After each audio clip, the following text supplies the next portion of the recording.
What's going on, everyone? So Katie's cooking oil prank, I'd have to say, was a really, really good one. And I thought about it all last night. What the hell am I gonna do to get her back?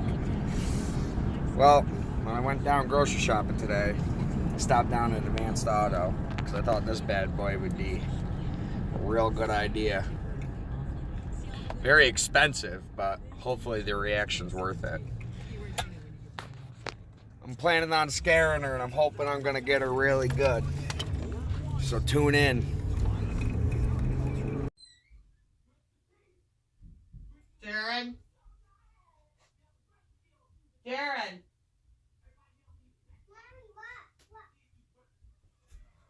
You fucking scumbag. It's nice out. I want to do it. So I